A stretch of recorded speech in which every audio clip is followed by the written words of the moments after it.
estamos num passo agora avançado, mas eu espero que você pegue daqui para frente, tá bom? Tem algumas coisas que a gente vai recapitulando e a gente vai revendo, e algumas coisas a gente pergunta para a gente entender. A gente está no capítulo 14, terminamos o capítulo 14 do Apocalipse. Ele tem 22 capítulos, mas alguns blocos são como se fosse um só. Por exemplo, depois a gente vai ver que o 15 e o 16 é um bloco só, sobre as pragas, não é? As 7 pragas. Então a gente vai perceber que o 21 e o 22 também estão juntos, é um bloco só. Então a gente tem poucas lições para terminar. Estou sentindo falta de algumas pessoas aqui também. Estão sempre empolgadas, que gostam do curso. Muito bem. O curso do Apocalipse, aliás, o próprio livro do Apocalipse, a palavra Apocalipse, como a gente viu, quer dizer o quê?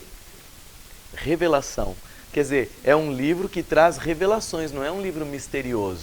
Só que ele trouxe as revelações num código que só os que leem a Bíblia podem entender. E por isso nós estamos aprendendo muita coisa que deixou de ser vista. Ao longo dos séculos, a igreja passou a seguir muito tradições e deixou de lado a própria Bíblia, a palavra. E muita coisa que foi passada para frente, foi recebida, foi apenas como tradição, porque a Bíblia ficou de lado. E mesmo que hoje a Bíblia está na mão do povo, às vezes a pessoa lê a Bíblia, mas não percebe o que está lá. Quer ver um exemplo? Eu fiz um teste ontem. Um dia a gente pode fazer esse teste aqui. Mas deixa eu pensar em algumas perguntas para não revelar as perguntas do teste já. Umas perguntas que mostram como que a gente é distraído na Bíblia. Por exemplo, eu pergunto lá assim, ó. Quem cortou os cabelos de Sansão, de acordo com o texto bíblico, foi um homem ou uma mulher? E a maioria diz que foi.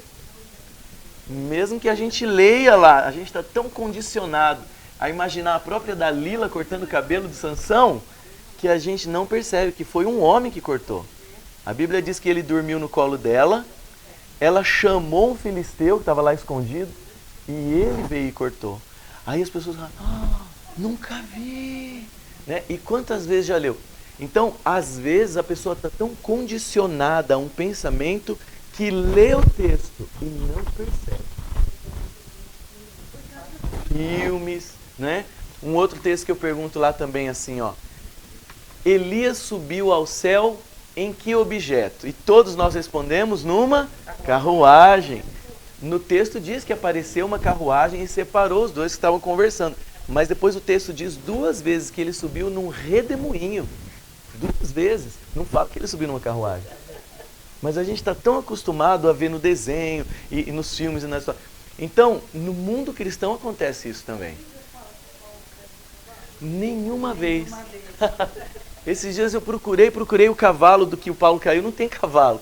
E todos nós estamos acostumados a dizer que Paulo, quando viu Jesus, caiu do cavalo. Não tem cavalo nenhum, né? Ele estava andando, mas a história é forte. Quantos reis magos foram visitar Jesus? Pois é, nenhum lugar diz que era 3, mas nós acostumamos que era 3. Por quê? Porque no texto diz que eles deram 3 categorias de presentes diferentes. Ouro, incenso e mirra. Então todo mundo assume, então era 3. Nenhum lugar fala 3. Olha quanta coisa. Aí eu perguntei lá assim, ó, uma das pragas do Apocalipse diz que o sol vai aquecer 7 vezes mais. Verdadeiro ou falso? E todo mundo diz? Verdadeiro, o sol vai aquecer 7 vezes. Isso não está na Bíblia. Imagina o sol aquecer 7 vezes. Imagina um solzinho, calorinho mais ou menos ali de 25 graus, vezes 7, torra todo mundo. Então, as pessoas assumem coisas que estão lá, mas não estão lá. E o mundo cristão também faz isso. Purgatório, a palavra purgatório não existe na Bíblia, mas inventaram isso na Idade Média e ficou. E muita gente crê num purgatório e não tem essa ideia. E muitas outras coisas. Isso sim, isso está em Pedro, em Apocalipse, que nós vamos ver, em outras coisas. Pedro diz que o mundo anterior acabou com água, o mundo antes do dilúvio, né?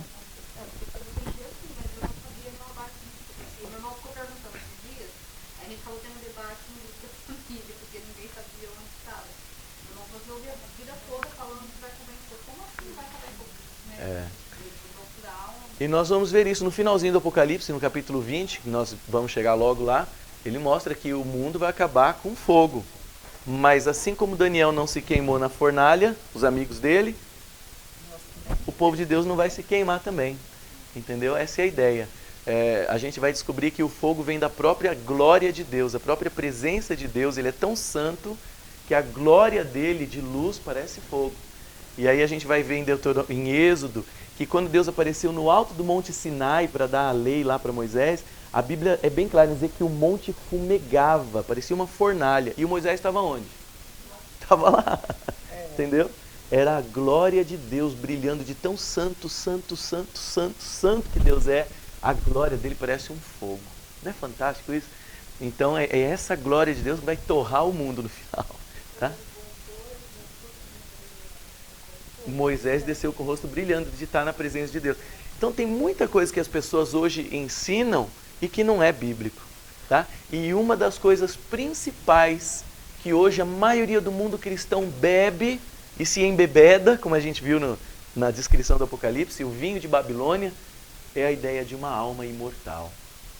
Não é bíblica essa ideia. E hoje nós vamos continuar isso para a gente ver que é uma das ideias que veio de Babilônia, de Roma, na Idade Média. E cresceu por séculos a ideia para o povo ir lá e dar dinheiro para a igreja, para eles orar para a alma de quem já estava lá embaixo, já resolveu, já morreu. Mas para eles não, a alma está viva ainda. Está lá no inferno, vamos orar por ela para encaminhar. Ou no inferno, ou no purgatório, né? E em várias religiões, tanto na católica, como na maioria das evangélicas, como no espiritismo, como na maioria das religiões, se ensina que nós temos uma alma imortal. E como eu falei, às vezes você lê no texto e não percebe. A Bíblia é bem clara em dizer que os mortos estão inconscientes, como nós vimos algumas passagens da semana passada, e eles vão ressuscitar que dia? No dia da volta de Jesus, quando ele aparecer no céu. Eles vão ressuscitar, acordar com um corpo novinho em folha, recriados. E Jesus é bem claro quando ele fala, por exemplo, acho que em João 11:35, se não me engano, ele fala assim: eu sou a ressurreição e a vida. Quem crê em mim, ainda que morra, viverá ou tornará a viver, depende da tradução. Do que ele está falando aqui? De ressurreição, no dia da volta dele.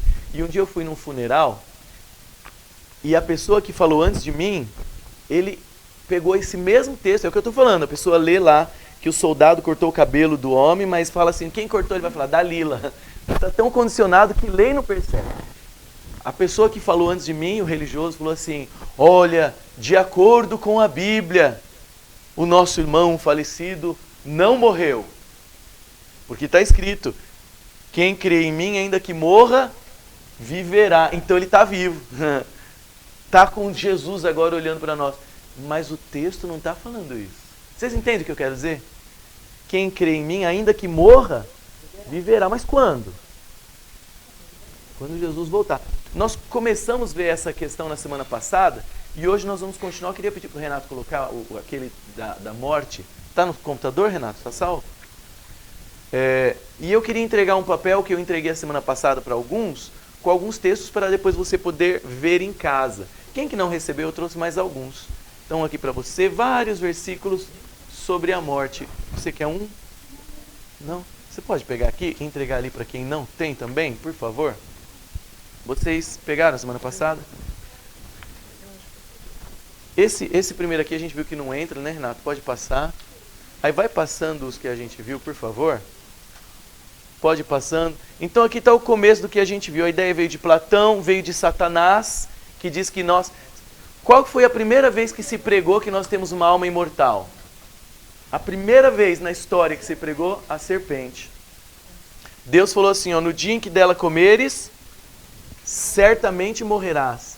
E aí Satanás, disfarçado na serpente, falou assim, ó, certamente não morrerás. E um dia eu encontrei um folhetinho que dizia exatamente isso. Estava assim, com certeza nós não morremos, ou é certo que não morremos.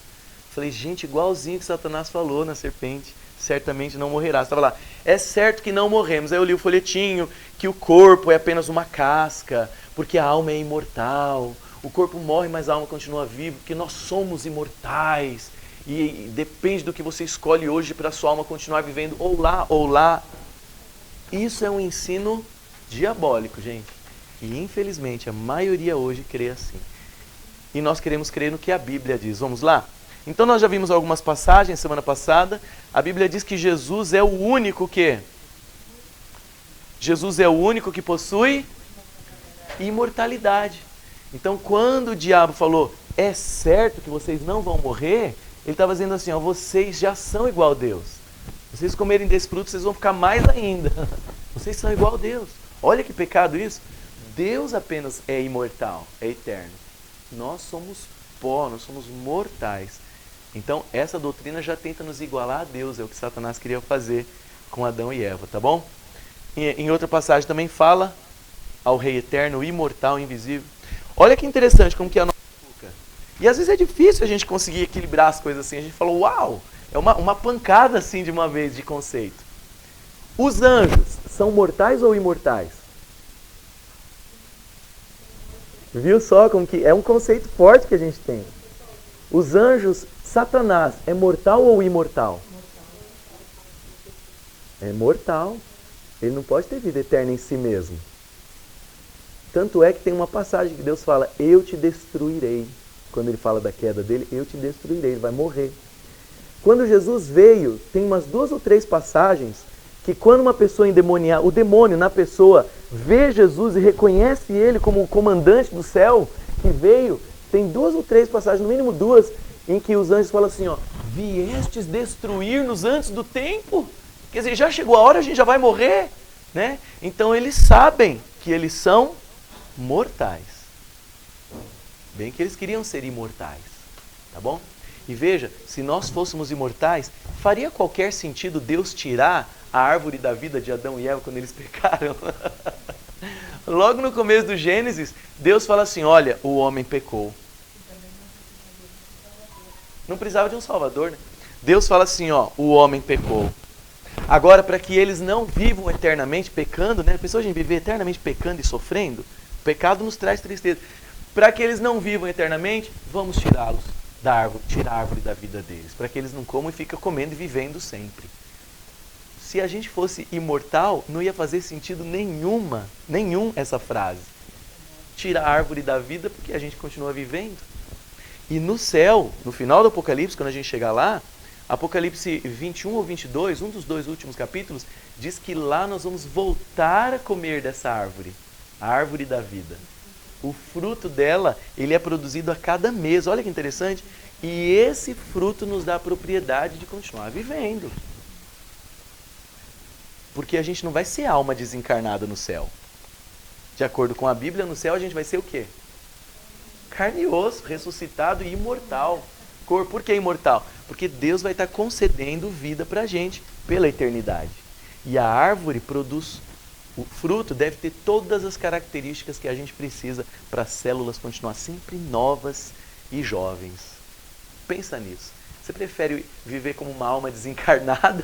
Ou você prefere um corpo que toca, que cheira, que tem paladar, prazer, carinho, abraço? Imagina um monte de alma desencarnada no céu. Portanto, eu digo que, infelizmente, essa é uma das doutrinas que entraram no seio cristão e desvirtuaram o cristianismo, tornou ele meio espírita, sem perceber. Tá bom? Então, Deus é o único que possui imortalidade. Isso está em 1 Timóteo 6,16. Tá bom? O homem foi criado do pó, a gente viu, o pó volta à terra, e o espírito, no caso o ar, o fôlego, volta para Deus. Se o espírito que volta para Deus é uma alma imortal, então todo mundo vai para Deus. É outro conceito que ninguém pensa, né? Não, mas está escrito, e o pó volte à terra, e o espírito volte a Deus. Então todo mundo vai para Deus, até os ímpios, os maus. Quando fala o espírito volte a Deus, não é uma alma consciente. É o fôlego de vida que Deus soprou. Diga.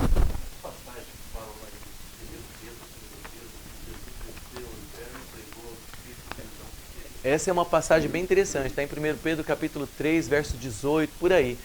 Você vê, a gente lê de tão acostumado e interpreta que Jesus desceu ao inferno, mas isso não está escrito lá. Daqui a pouco a gente vai chegar lá, tá bom? Deixa eu só mostrar o conceito todo para a gente ir lá.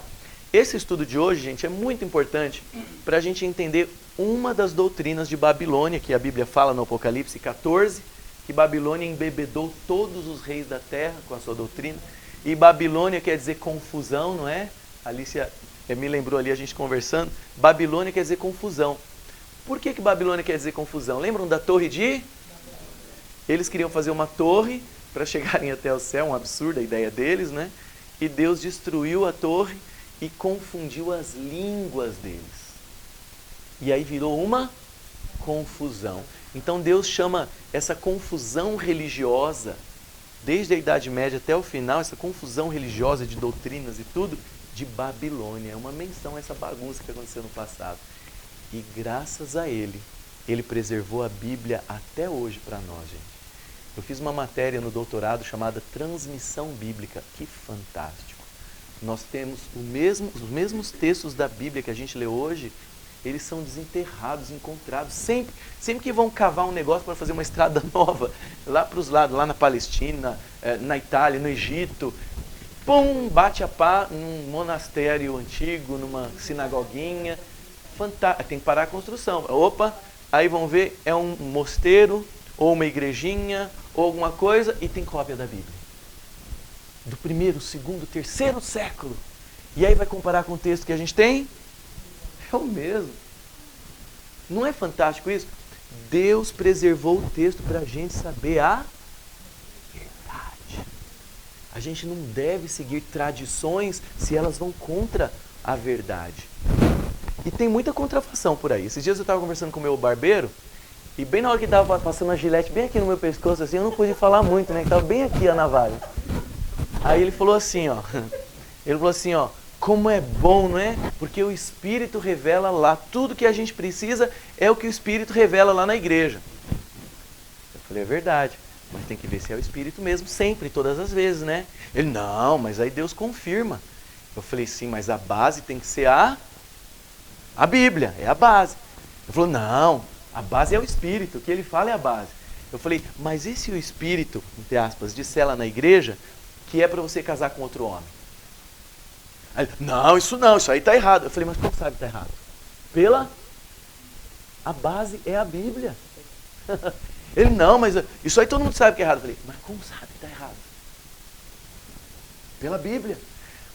E se o Espírito falar para você uma coisa que não é bíblica? Ah, mas aí ele confirma depois com outra visão. Eu falei, e se o diabo usar outra pessoa para dar outra visão e confirmar o erro?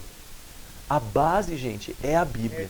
O Espírito Santo só vai falar coisas, se for ele mesmo, de acordo com a Bíblia. E como é que eu vou saber? Se eu leio a Bíblia. Ela é a base, ela é o teste. E por isso Deus preservou até hoje. Graças a Deus por isso. Tá bom? Então, olha só. Na Bíblia fala que os mortos não sabem de coisa nenhuma. Está tudo nesse papel aqui. Todos esses versos que está passando aí para vocês, está nesse papel que eu passei para vocês. Veja, os mortos não podem louvar o Senhor. Tem gente que fala assim, os mortos que amam o Senhor estão nada, eles estão inconscientes, estão no túmulo, até o dia da ressurreição. Salmo 115, 17, os mortos não louvam o Senhor. Tá? Na morte não há recordação de Deus. Quem dará louvor a Deus no sepulcro, tá bom? Aquele que desce à sepultura jamais tornará a subir. A gente viu tudo isso, por isso eu estou passando rápido.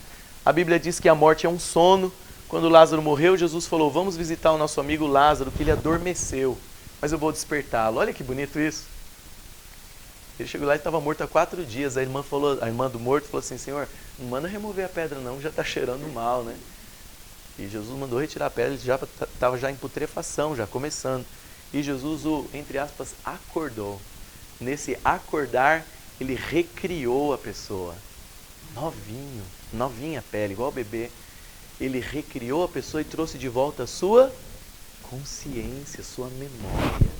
É igual um CD, né? Um CD que você grava os dados, está tudo guardado, você leva para outro lugar, vai lá e põe de novo, está tudo lá. Tá? E a Bíblia é bem clara que os discípulos não entenderam que ele falou da morte. Aí Jesus falou bem claro no verso 13. Ele morreu, gente. Nós vimos isso, se nós somos uma alma ou temos uma alma. A Bíblia diz que nós somos uma alma, não temos uma alma. A linguagem bíblica é que nós somos almas viventes. Olha só, formou o Senhor Deus o homem do pó da terra e lhe soprou nas narinas o fôlego de vida e o homem, o ser humano, passou a ser uma alma vivente, tá bom? Nós não temos uma alma, somos.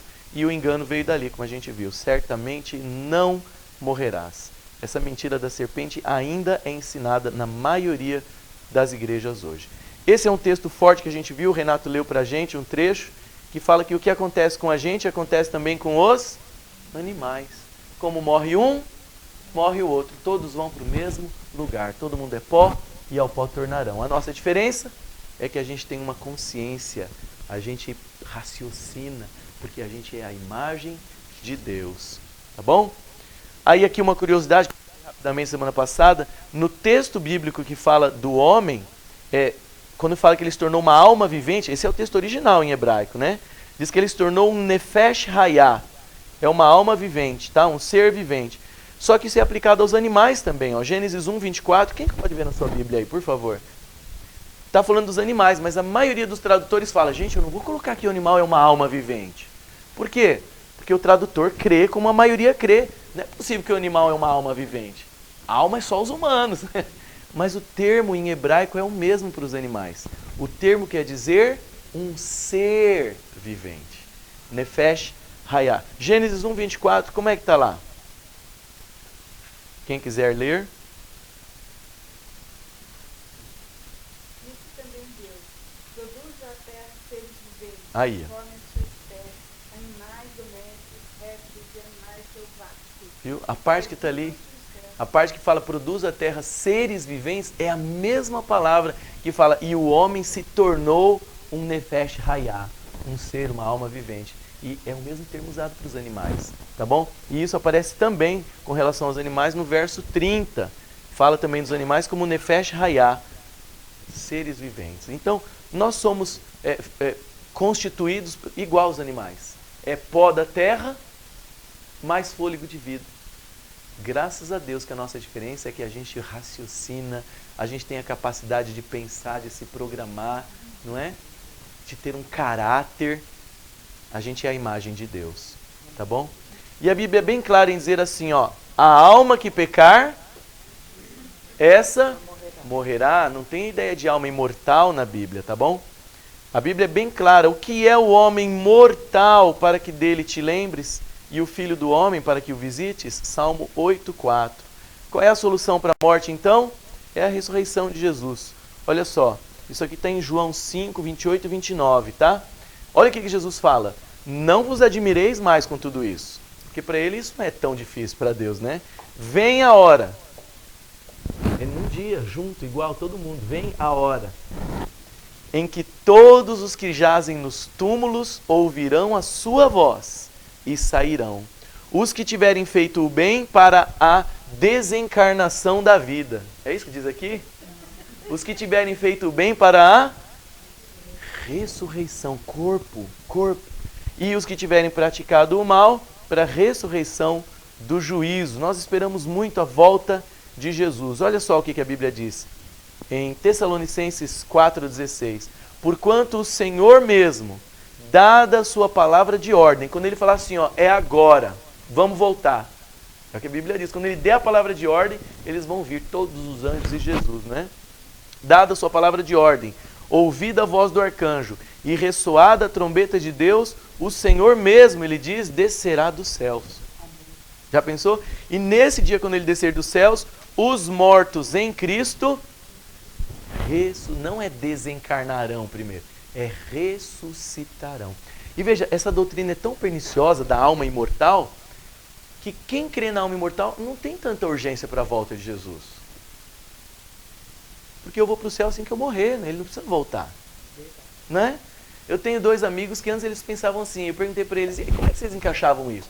Eles falavam, rapaz, a gente não entendia bem, a gente tinha uma confusão. Ele falou, ele e a esposa. Ele falou assim, a gente pensava, por que é que Jesus vai ressuscitar a gente se a gente já estava no céu? Se lá já vai estar bom, o que vai trazer a alma de volta para o corpo para ressuscitar, para ir para o céu de novo? Então, não há urgência na volta de Jesus. Quem morre vai para o céu. Quem morre já está lá. Não vai ser num dia específico. Então, isso é um perigo, tá bom? Mas há espíritos enganadores no mundo. O Espírito Santo, no caso, afirma expressamente que nos últimos tempos alguns apostatarão da fé por obedecerem a espíritos enganadores e a ensinos dos demônios. Satanás quer que a gente não creia na Bíblia. Então ele vai dar um jeito de fazer as pessoas terem experiências com os que morreram. Ele sabe imitar os que morreram. E ele sabe imitar o que ele quiser, né? Porque quem crê em ET, vai ver ET. E vai jurar de pé junto, eu vi um ET. Quem crê em fada, vai ver fada. Gnomo, duende, mula sem cabeça. O pessoal da roça adora a ideia da mula sem cabeça, de saci. Eu conheci um velhinho que ele jura que ele pegou um saci quase, que ele jogou a peneira, foi por pouco. Lobisomem. E o diabo vai fazer o povo ver o que eles querem ver. E infelizmente, muitos veem pessoas que morreram, entre aspas, porque não são elas, desencarnadas, para elas continuarem crendo numa mentira. Muitas pessoas hoje se matam pensando que a vida está tão desgraçada que quem sabe a próxima vai ser melhor, né? É verdade. Eu vi uma vez num jornal uma notícia de uma moça de 17 anos, linda, que pulou de um prédio, 10º andar, e ela deixou uma cartinha dizendo assim, ó, eu não aguento mais essa vida. Difícil, né? Para 17 anos essa vida, né? Namoro e tal, né? E o pai não deixa fazer nada. Aí na cartinha ela falou assim, não aguento mais. Eu vou tirar a minha vida para me libertar deste corpo. Para tentar ir dessa para melhor. Por causa de um ensino pernicioso. E como eu falei para vocês, a ideia de um inferno já funcionando agora, eterno, ela leva algumas pessoas à loucura. Como eu falei a semana passada, essa doutrina ela torna Deus injusto até. Porque pensa bem, quem já morreu há uns 20 anos e não foi para o céu nessa ideia, ele está onde? Faz 20 anos está onde? Torrando no inferno. Né? E o próprio diabo não está soltão por aí. De acordo com essa doutrina, Caim, que se perdeu, porque matou o irmão dele, Caim já está torrando no inferno, de acordo com essa ideia, há uns 5.000 anos. Coitado. Já pagou mais do que devia, né? Mas diz que é pela eternidade. E o próprio diabão está solto por aí. Ele não está pagando ainda e o povo que ele enganou já está pagando. Então, gente, torna Deus injusto. Ela traz conceitos que desfavorecem a verdade. Uma eternidade por causa de uma vida curtinha que a gente imagina. É por causa da ideia de que a alma é imortal.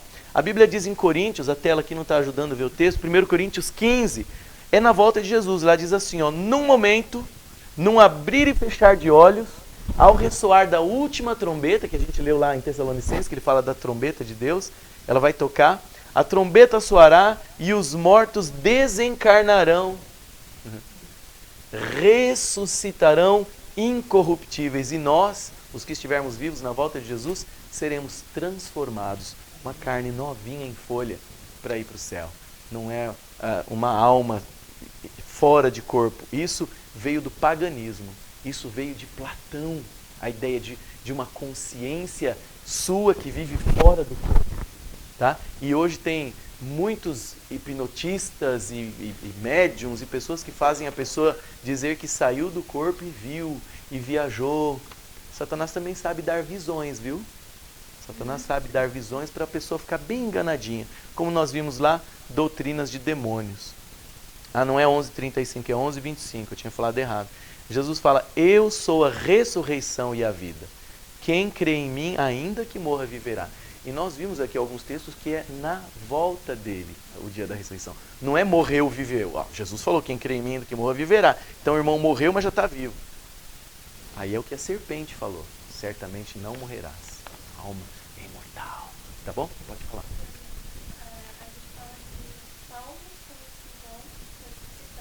Os que estiverem mortos na volta de Jesus.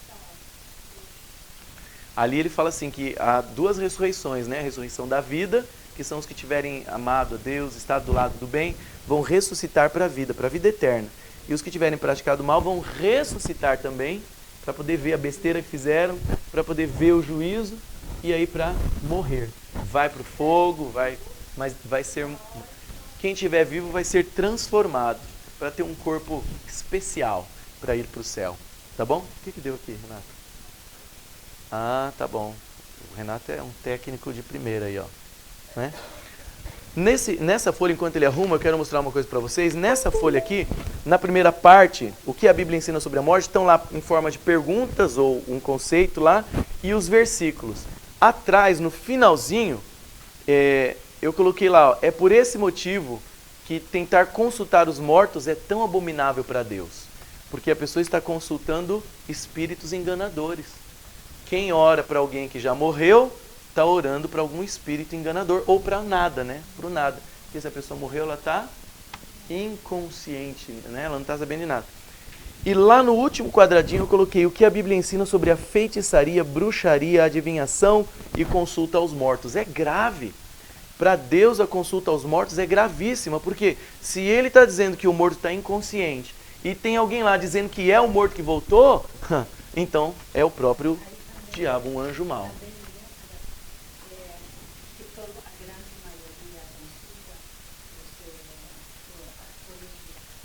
A astrologia também está aqui nesses textos aqui, tá bom? Para Deus a astrologia, consultar os astros, consultar um médium, consultar o horóscopo, consultar os mortos, para Deus é uma abominação. E muitos não percebem, você vê como que é o engano? Muitos não percebem, está na Bíblia, que não pode consultar os mortos. Mas quando você ora para uma pessoa que morreu, um santo, o que você está fazendo? Está consultando um morto. Uma abominação para Deus.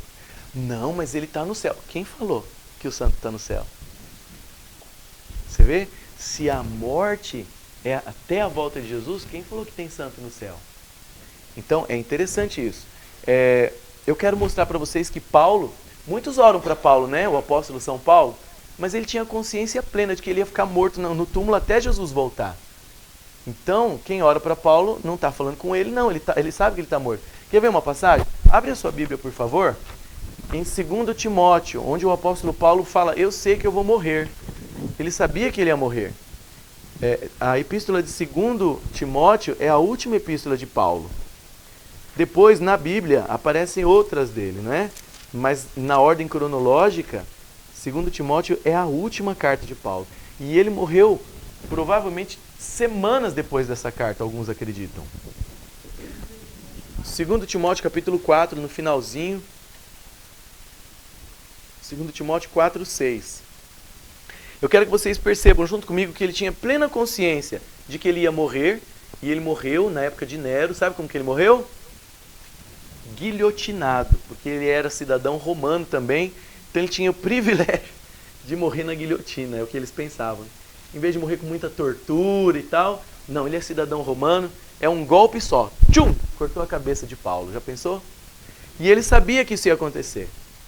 E ele diz o seguinte, 4:6. Ele diz, quanto a mim, estou sendo já oferecido por libação. É a linguagem poética que ele usou. E o tempo da minha partida é chegado ou está próximo. Combati o bom combate. Completei a carreira e guardei a fé. Ele tinha certeza que ele ia morrer, mas ele estava salvo. E olha o que ele fala que bonito. Já agora a coroa da justiça me está guardada, a qual o Senhor, reto juiz, me dará.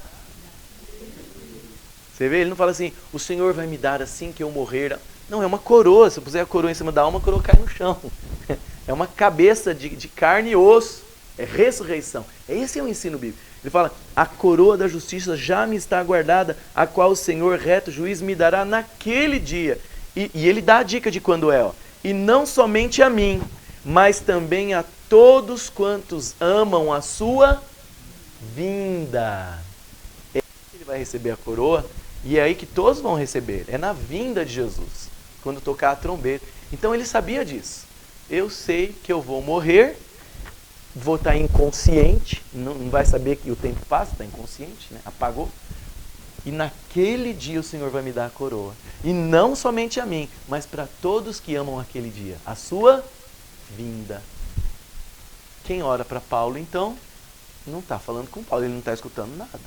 Ele está morto. E eu falo isso com todo respeito para quem crê que é assim. Mas eu estou falando dentro da base bíblica que o próprio Paulo sabia que não ia ouvir orações. Que ele ia estar inconsciente. Tá bom? Por isso que no Apocalipse fala num período de perseguição, num período de provas, Deus fala assim, ó, João fala, eu ouvi uma voz vinda do céu que dizia, escreve, e ele escreveu, bem-aventurados os mortos que desde agora morrem no Senhor, que eles estão guardados para a ressurreição, não é? Sim, diz o Espírito, para que descansem dos seus trabalhos, pois as suas obras os acompanham. O que a pessoa faz em vida, as obras dela vão continuar fazendo frutos ainda. E quem morre no Senhor é bem-aventurado, tá? Porque está guardado para aquele dia. Não passou. As obras também. Você vê o Hitler? O Hitler que inventou a ideia contra os judeus, até hoje tem gente que segue as ideias dele. Ele morreu, mas até hoje tem os neonazistas por aí com a marca da suástica, que odeiam judeu, odeiam negro, odeiam tudo, não é? Então, gente, a vida eterna é o que Deus prometeu para aqueles que o amam. Deus não aprova consulta aos mortos, mediunidade, todas essas coisas de doido aí. Vai aparecer sempre alguém falando, ó, eu sou o Zezinho, que morreu. E tá sempre bem, você já percebeu? Sempre, nunca tá mal, né? Ó, tá quente pra caramba aqui, viu? Nunca, sempre fala assim, olha, eu estou bem, não é? Sempre assim, eu estou num lugar de paz. Vem logo aqui pra gente se encontrar. É? Oi? Imita, sabe dos detalhes. Sabe dos detalhes, imita pra valer, pra enganar mesmo. Tá bom?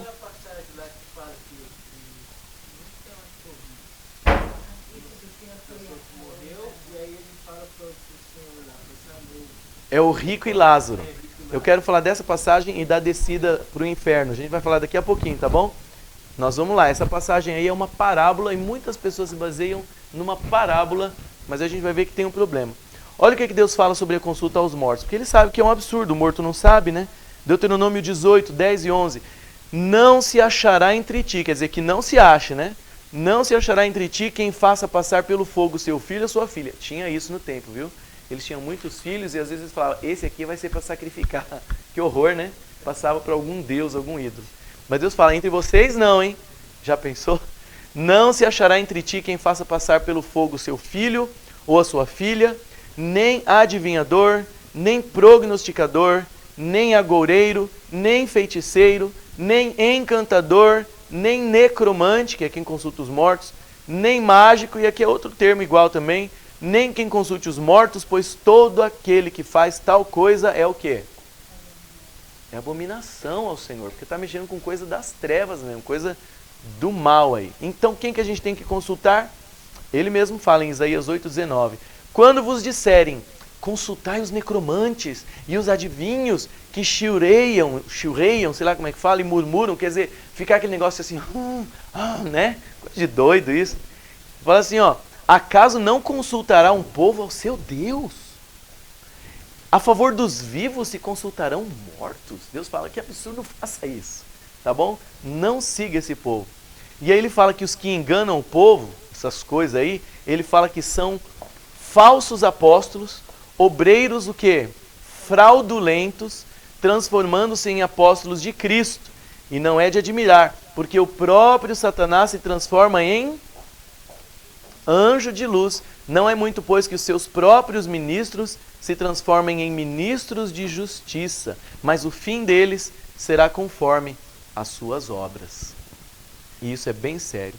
Portanto, que a gente tem que conhecer a verdade na Bíblia. Conhecereis a verdade e a verdade vos libertará. Quem tem a ideia de que vai ficar torrando para sempre, ou que já tem algum parente, ou um monte de coisa errada, a verdade liberta desses conceitos. E a nossa pátria está nos céus. Olha que bonito, a gente tem que aguardar o dia da volta de Jesus. A nossa pátria está nos céus, diz lá em Filipenses, de onde também aguardamos o Salvador. É a volta de Jesus que a gente aguarda. De onde aguardamos o Salvador, o Senhor Jesus Cristo, o qual transformará o nosso corpo de humilhação para ser igual ao corpo de sua glória. Jesus não foi para o céu num espírito, ele foi para o céu num corpo. E o texto está dizendo que ele vai fazer igual, ele mostrou a ferida, né? E no caso, uma curiosidade, na Bíblia fala que nós vamos estar perfeitos, nós não vamos ter cicatrizes e imperfeições, não é? Marcas do pecado, essas coisas. Mas Jesus é o único cicatrizado do céu. Mesmo que a gente estiver no céu daqui 100 mil anos, né? A gente vai ver a marca na mão dele, não vai sarar nunca. É pra gente sempre se lembrar que a gente está lá porque ele pagou o preço por nós. O pecado todinho de todo mundo foi descarregado nele. Então ele sempre vai ter as marcas nas mãos. Não é fantástico isso? As marcas de Jesus serão as únicas cicatrizes do universo inteiro. tá bom? Pela eternidade. Vamos lá ver algumas questões, então?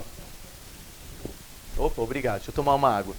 A questão da parábola do rico e Lázaro está em Lucas 16. Vamos abrir lá? Lucas 16.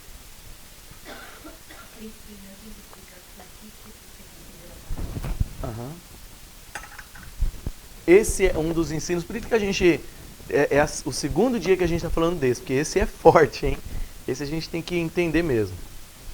Lucas 16, se não me engano, se não for, está ali por perto, é onde tem a parábola do rico e Lázaro. Uhum. Tem a parábola, tem o capítulo 15, tem várias parábolas lá, 3 parábolas no 15, o 16... Opa, eu estou em João aqui. É isso, né?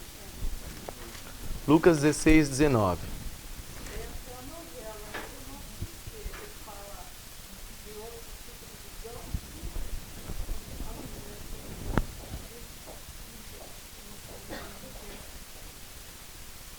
Ah, mas nas novelas eles fazem do jeito que eles acham que é, né? Do jeito que eles acham que é. Por isso que a gente tem que conhecer a Bíblia. Olha só, Lucas 16, 19. Esse é o texto mais forte que as pessoas usam para crer que quando você morre você tem uma alma consciente que sai, que vive fora do corpo. Só que vai contra todas as outras que a gente viu. Essa passagem é a mais forte, mas se fosse literal ela iria contra todas as outras e a gente teria alguns problemas bem sérios aqui. Vamos ver? Ora, havia certo homem rico, e Jesus começa várias histórias assim. Haviam homens, já viram isso? Havia um homem que plantou e cresceu muito, e ele disse, onde é que eu vou colocar agora o meu celeiro? Né? Havia um homem que vinha de Jerusalém para Jericó e foi assaltado no caminho. Começa assim muitas parábolas, e essa ele começa assim também. Havia certo homem rico que se vestia de púrpura e de linho finíssimo, e que todos os dias se regalava esplendidamente, era muito rico. Havia também certo mendigo chamado Lázaro, coberto de chagas, coitado, que jazia à porta daquele, do rico, e desejava alimentar-se das migalhas que caíam da mesa do rico, e pelo jeito o rico não dava, e até os cães vinham lamber-lhe as úlceras, as feridas. Aconteceu morrer o mendigo e ser levado pelos anjos para o seio de Abraão.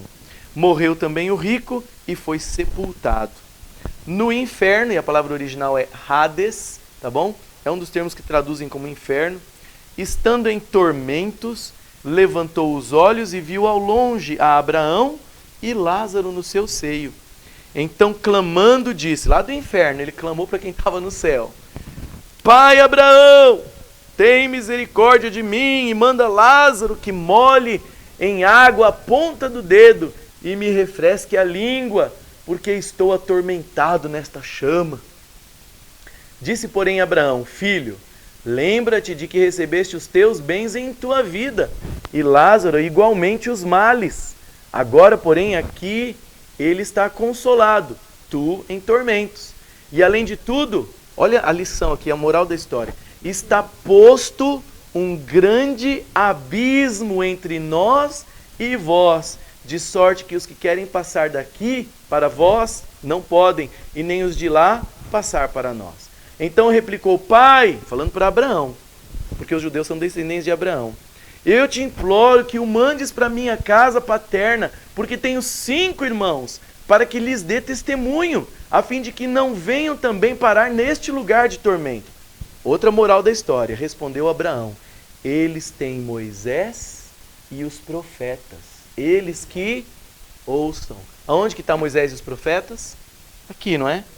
A Bíblia. Eles têm a literatura, a Bíblia. Eles que ouçam. Mas ele insistiu, não, pai Abraão, se alguém dentre os mortos for ter com eles, arrepender-se-ão. Abraão, porém, lhe respondeu, se não ouvem a Moisés e aos profetas, tampouco se deixarão persuadir, ainda que ressuscite alguém dentre os mortos. Que história, que final! Tem lições morais aqui fantásticas. Jesus usou uma parábola com lições tremendas. Agora veja, isso aqui não pode ser literal. Literal quer dizer que aconteceu de fato. Porque se aconteceu de fato, então derruba todos os outros versos que a gente viu, que os mortos não sabem de nada, que os mortos não podem voltar, né, para cutucar os outros, que estão inconscientes e um monte de coisa. Outro problema, além de, se fosse literal, ia derrubar todos esses outros versos. Outro problema, você vê que um ganhou a vida eterna porque ele estava judiado na terra em vida. Porque um estava judiado em vida, ele foi para o céu. Porque o outro foi sempre regalado, foi, né? Então, quer dizer, se for literal, a salvação está sendo pelas obras. E isso é errado. A salvação não pode ser pelas obras. É pela graça de Deus, é por aceitá-lo. Outro problema, se isso daqui for literal, o céu e o inferno são tão próximos um do outro que a gente vai escutar o povo gritando e pedindo água. Se é literal, imagina, se é literal, não é uma parábola, nós vamos estar lá passeando lá, pegando a fruta da árvore da vida, você ouve lá o seu irmão, seu sobrinho, sei lá, seu tio, seu vizinho, ei, joga uma fruta aí, dá água.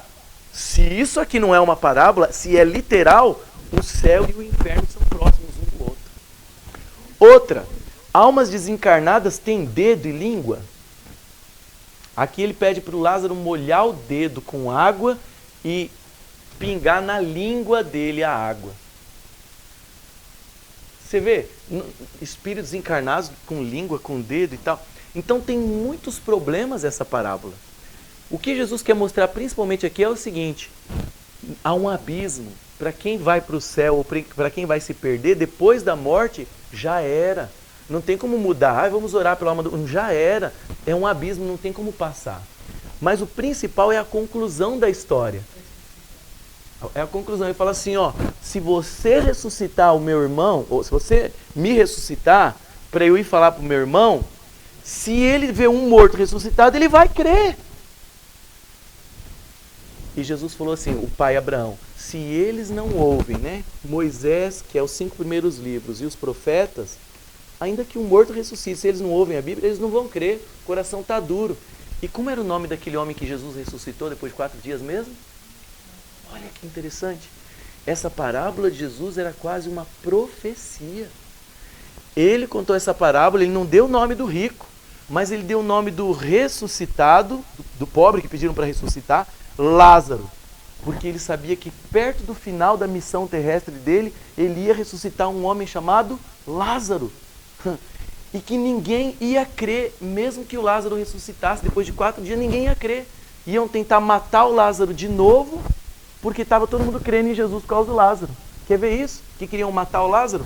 Abre a sua Bíblia lá em João, capítulo 12, versículos 9 a 11. Olha que interessante. João, capítulo 12, versículos 9 a 11, diz que eles queriam matar o Lázaro. Por quê? Porque estava todo mundo acreditando em Jesus, eles não queriam isso. Lucas 12, 9 a 11, quem que pode ler, por favor? Desculpa, João 12, 9 a 11, quem que pode ler?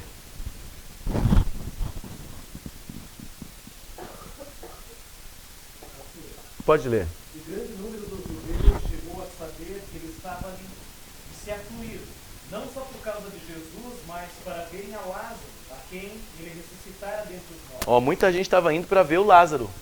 Mas os principais sacerdotes deliberaram matar também a Lázaro, porque muitos, por causa dele, deixavam os judeus e criam em Jesus. Vocês viram só? A moral da história que Jesus está contando nessa parábola é a seguinte: se o povo não ler a Bíblia, não ouvir Moisés e os profetas, ainda que um morto ressuscite, eles não vão crer. E ele deu nome para o morto da parábola, Lázaro. E aconteceu lá dele ressuscitar um Lázaro. E o povo queria matar o Lázaro de novo, porque alguns estavam crendo em Jesus. Tá? Então isso não pode ser literal, por causa de vários problemas. Contradiz a Bíblia e teria vários problemas aí do céu ser perto do inferno e muitas outras coisas, tá bom?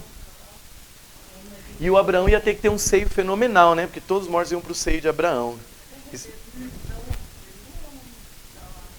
Não, Abraão não. Tem gente já no céu? Tem, mas é gente ressuscitada. Por exemplo, Elias, no caso, não morreu. Elias, ele está no céu porque ele foi como? Ele foi trasladado numa carruagem ou no redemoinho, a Bíblia diz. Elias está no céu, mas é alma. Enoque está no céu, é alma? Foi arrebatado com o corpo e tudo. E Moisés? Moisés foi ressuscitado. Tá? Em Mateus 17 aparece Jesus transfigurado, Moisés de um lado e Elias ou Enoque do outro? Elias do outro. Antes de acontecer isso, Jesus falou para eles, no finalzinho do capítulo 16, Jesus fala assim, ó, em verdade vos digo que alguns aqui não morrerão antes de ver o reino de Deus. E aí Jesus mostrou uma miniatura do reino de Deus para ele. Na volta de Jesus, aí ele brilhou em glória, Elias representando todos os trasladados, que não vão experimentar a morte, né? E Moisés representando todos os ressuscitados. Não é fantástico isso? Tá bom? Agora, a história Por favor. Uma coisa grave que eu acho que as pessoas pregam nessa passagem é que muitos meio que idolatram a miséria. Porque o mendigo, É verdade. difícil na terra, Então ele mereceu ir para o céu. Aí você tem que dar provas de por que Deus te abençoou com riqueza. Porque eles acham que quem tem condições, porque na verdade aqui é a condição. O rico era rico, tinha do melhor. O mendigo tinha do pior. Além de ter o pior, era doente. Coitado. Tinha chagas, tinha feridas. Exatamente, posso dizer um exemplo que realmente na parábola, o rico, indiferente, nem se importava com o pobre, doente. Ele não dava das migalhas. Não dava nada. Exatamente. E na verdade, as pessoas às vezes têm igrejas que pregam isso. E quem é pobre, miserável, merece o céu. Tranquilo. Ele pode fazer o que ele quiser. Porque ele vai ser salvo. E é um erro grave isso. Tem que se virar nos 30, como diz algumas televisões, para poder entrar no céu. Então, e se a pessoa consegue... grande. Porque às vezes a pessoa não entende certo como deve entender, mas o pior é quando a pessoa prega sobre isso errado. É verdade. Deus fala na Bíblia que ele dá riqueza para quem quiser, para quem lhe apraz. Sim. José de Arimateia era riquíssimo, Nicodemos, entre outros. Eu tenho que ser responsável pela riqueza que eu tenho uma oportunidade de ter. A quem muito cuidado, muito tem que ser responsável, né? Tem que ler a Bíblia. Exatamente. Só assim para poder entender. Porque essa eu acho uma das mais graves. Tem denominações que Tem. cultuam A riqueza. miséria, Entendi. E tem as que cultuam a riqueza.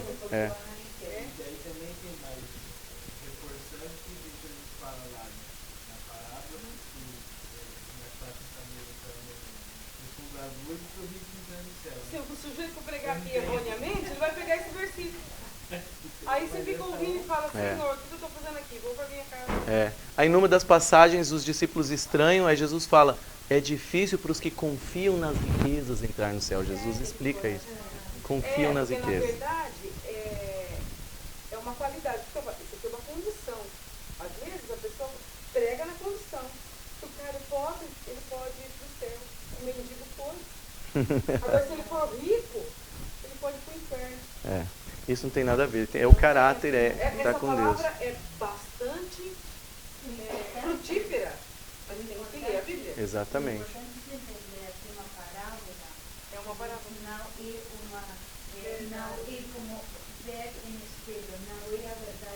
A parábola tem lições morais. Lições morais. E tem várias aqui. Muitas lições boas, né? Se estudasse bem mais que meia hora. Eu quero mostrar a última coisa agora, para a gente terminar, se alguém quiser perguntar depois, mas eu quero falar dessa questão famosa da descida para o inferno. E isso está na... como é que chama aquela reza que os católicos falam desde a Idade Média? Creio em Deus Pai, o credo, né? Aí tem uma parte, creio que ele desceu até o inferno, tal, até a mansão dos mortos. Então veja, isso é uma das coisas que eu quero mostrar no próximo estudo, que a gente vai falar mais um pouco de Babilônia. A gente vai entrar no capítulo 17, para adiantar, e lá fala de Babilônia, a mãe das prostituições da terra. Hoje, a maioria das igrejas evangélicas crê que Jesus desceu ao inferno, não porque está exatamente assim na Bíblia, mas porque a igreja passou a fazer isso desde a Idade Média e os evangélicos protestantes absorveram isso. Eles protestaram contra a igreja em 1517, vai fazer 500 anos que existem os protestantes, e abandonaram um monte de erro, mas alguns eles ficaram, e esse é um deles. Vamos lá para 1 Pedro capítulo 3, versículo 18. 1 Pedro 3, 18. Só para pegar o contexto aqui, o pano de fundo, né? Pedro está escrevendo para uma igreja perseguida, sofredora.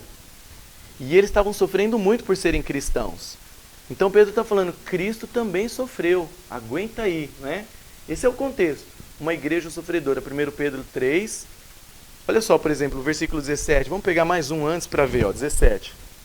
Todo mundo achou? 1 Pedro 3, 17. Ele fala assim, ó, porque se for da vontade de Deus, é melhor que vocês sofram por praticar o bem do que praticando o mal.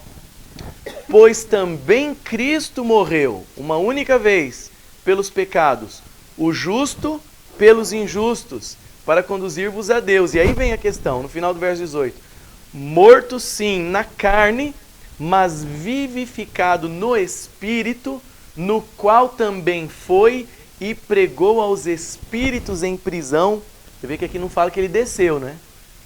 Foi e pregou aos espíritos em prisão, os quais noutro tempo foram desobedientes, quando a longanimidade de Deus aguardava nos dias de Noé, enquanto se preparava a arca, na qual poucos, a saber, 8 pessoas, foram salvos através da água. E ele compara essa água da arca com o batismo. Veja o que ele fala. Ele fala, vocês estão sofrendo, mas se vocês estiverem sofrendo por fazer o bem, continua firme, não abandona. Aí ele fala, Cristo também sofreu uma única vez para pagar os pecados. E ele fala assim, ó, ele morreu na carne, mas foi vivificado no Espírito, ou pelo Espírito, no qual também foi e pregou aos espíritos em prisão, nos dias de Noé, enquanto se preparava a arca. Olha que interessante. Aí as pessoas que pensam numa alma imortal pensam assim, ó, esses espíritos que ele pregou estavam no inferno. Desde os dias de Noé estavam lá berrando, há uns 2.500 anos. E aí Jesus foi lá, a alma, e pregou para esses espíritos em prisão e libertou eles. E eu fico pensando, que pena, né, que alguns estavam no inferno não se converteram ainda, né? Só os que estavam da época do dilúvio que falaram, ai que bom, estou dentro, Senhor. Os outros, não, tá quentinho, mas tá bom, eu vou ficar aqui mais ainda, né? Então veja, Jesus foi e pregou aos espíritos em prisão. Será que ele pregou para almas desencarnadas? Primeiro, ia contradizer todos os versículos que não ensinam isso. E segundo, e todos os que viveram antes do dilúvio? Porque aqui ele está falando dos tempos do dilúvio. Mas os que viveram no tempo de Abraão, de Adão, dos primeiros ali? Sabe o que ele está falando aqui? Que esse espírito não é o espírito de Jesus, gente. Ele foi morto na carne, mas foi vivificado no Espírito. Qual Espírito? O Espírito Santo, no qual também foi e pregou aos espíritos em prisão, enquanto Noé preparava a arca. Quer dizer, o mesmo Espírito que revificou Jesus, que fez ele ressuscitar 3 dias e meio depois, quer dizer, 3 dias depois, o mesmo Espírito que foi o que pregou nos dias de Noé, que libertou espíritos em prisão, o mesmo Espírito Santo que tinha usado os profetas no tempo de Noé, enquanto Noé preparava a arca, ele pregava, é o mesmo Espírito que ressuscitou Jesus. Ele não está falando que Jesus foi até o inferno. Vamos ler o texto de novo? Olha só, finalzinho do verso 18, ó. Morto sim na carne, mas vivificado no Espírito, no caso, o Espírito Santo, no qual também foi, ele tinha ido, no caso, e pregou aos espíritos em prisão, não quer dizer desencarnados, são pessoas, os quais em outro tempo foram desobedientes, quando a longanimidade de Deus aguardava nos dias de Noé. Prisão do pecado. Gente, vocês se lembram quando Jesus curou uma mulher no sábado e os fariseus criticaram ela porque ela curou a mulher no sábado? Vocês lembram disso? Aí Jesus falou assim, olha o que Jesus falou. Se um bezerro, se um animal de vocês cai num buraco no sábado, aliás, não foi nessa questão, ele falou assim, ó, vocês desamarram um animal de vocês, vocês soltam ele para ele tomar água no sábado, e por que eu não ia soltar, libertar essa mulher que estava há 18 anos cativa em prisão de Satanás? Então veja, essa mulher ela estava em cativeiro, ela estava em prisão, mas ela não era uma alma desencarnada. tá? Isso acho que está em Lucas, no comecinho, Lucas 5, se não me engano, essa história. Então veja, quando fala que ele foi pregar os espíritos em prisão, ele não foi pregar para almas desencarnadas. Assim como essa mulher, ela era um espírito em prisão, mas ela estava vivinha da Silva. Jesus fala, vocês soltam, desamarram um animal no sábado para beber água, e eu não ia desamarrar, soltar, libertar essa mulher que estava em prisões há 18 anos? Então esse Espírito é o Espírito Santo que ressuscitou Jesus, o mesmo Espírito Santo que tinha pregado para os antediluvianos, para os espíritos em prisão do pecado, e nenhum deles se converteu, só Noé e a família. Então esse é um dos textos. Em nenhuma parte da Bíblia espírito se refere a pessoa desencarnada, nenhuma parte. Todas as vezes na Bíblia fala de espírito, ou é uma pessoa viva, ou é um demônio, mas nunca uma alma desencarnada, nunca, tá? Então essa é uma interpretação que começou lá no ano 200 e pouco, a ideia de que Jesus desceu para o inferno e que vinga até hoje. E na Bíblia não fala que ele desceu. Se a gente acredita que, de acordo com a Bíblia, que quando a gente morre, a gente dorme. Está apagado. Não existe, porque todos os mortos, ímpios e justos, Estão todos dormindo. Então, hoje, o inferno Hoje não. existe. Vai existir. Quando vier o juízo final. Por isso que uma das passagens que está nesse papel, ele fala assim, ó, os mortos não têm recompensa. Tem que ressuscitar para ter recompensa. Por isso não existe um inferno ainda. E nem quer dizer, o céu existe, né? Mas não existem pessoas indo para o céu. A recompensa é para vivo. É quando ressuscitar. Deus não é Deus de mortos. Deus é Deus de vivos. É vivo que vai ter.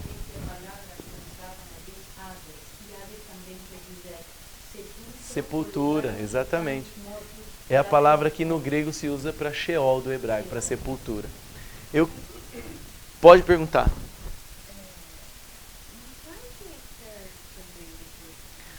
A palavra inferno é uma tradução, como ela falou, de Hades, ou de Sheol no Velho Testamento, ou de Tártaros, que é uma outra palavra, ou de Geena. Geena é um lugar que ficava pegando fogo direto lá, né? Tem uma hora que Jesus fala que ninguém quer ir para o Geena. Olha, você não vai para o Geena.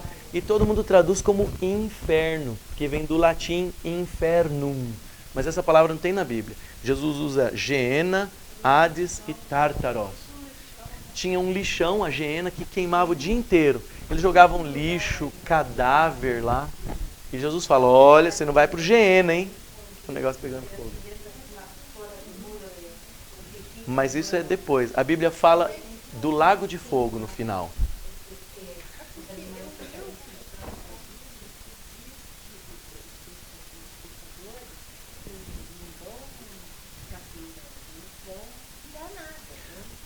Mas primeiro vai queimar. Jesus fala que vai ter fogo, que vai ranger os dentes, que vai arder, mas cada um vai pagar o tanto que merece, não é? Porque fala que no final o salário do pecado é a morte. E em Malaquias, no finalzinho, fala que os ímpios virarão cinzas debaixo da planta dos seus pés. Então, vai ter fogo? Vai, mas não é agora. É depois que ressuscitar, e a Bíblia não chama de inferno, chama de lago de fogo. É no finalzinho. Mas fala que não é eterno, que vai virar cinzas, vai deixar de existir. Senão, irmãos, amigos, Deus estaria perpetuando a dor. Deus estaria perpetuando a dor. Já pensou nisso? Se Deus mantivesse alimentando o povo com vida pela eternidade, queima mais aí, meu filho, né? Deus, que é misericordioso, Ele estaria tornando o pecado perpétuo. Ele. Não só o pecado, mas a dor e o sofrimento. Deus está... Isso é um absurdo. Isso não encaixa nos planos de Deus. Por isso que Ele fala que o salário do pecado é a morte. E o dom gratuito de Deus é a vida eterna de Deus. Talvez, porque depois do extermínio dos ímpios, que acaba ímpio no mundo, não vai mais existir pecado. Aí que fala que Deus lhes enxugará dos olhos toda lágrima, porque talvez a gente vai chorar, talvez, por ver que pessoas que a gente amou, pessoas que podia tomar outras decisões, morreram. Então alguns acreditam que é por isso que Deus fala que enxugará dos olhos toda lágrima, que talvez a gente vai chorar. Mas a gente vai saber que Deus está fazendo o que é certo, né? Eu pensou Deus perpetuar o pecado? Pensou Deus pegar os pecadores e falar assim, ó, tudo bem, vocês não vão para o céu, né? Porque no céu eu não quero que vocês fiquem falando palavrão, cobiçando, mentindo, né? Então, mas eu não quero que vocês morram também. Então eu vou colocar vocês no planeta Terra, lá no cantinho do universo. Deixa lá. Deixa vocês viver lá. Deus estaria também fazendo o que com o pecado? Perpetuando o pecado. Deus estaria sofrendo pela eternidade, porque o pecado só traz sofrimento. Porque nesse planetinha, para o povo poder viver isolado, ia continuar tendo morte não ia ter morte, né? Ia continuar tendo inveja, mentira, ciúmes, raiva, traição, ódio, entendeu? Adultérios, enganos. Deus ia sofrer pela eternidade e o povo daquele planetinha também. Então Deus sabe que o melhor é a gente viver com Ele, sem o pecado. E é melhor não existir do que existir com o pecado pela eternidade. É melhor não existir. Assunto pesado, não é? Por isso que a gente fez em duas aulas. É um conceito diferente, não é? Difícil, não é? Por quê? Porque é um conceito em que o mundo todo está embebedado, como a gente viu, o vinho de Babilônia.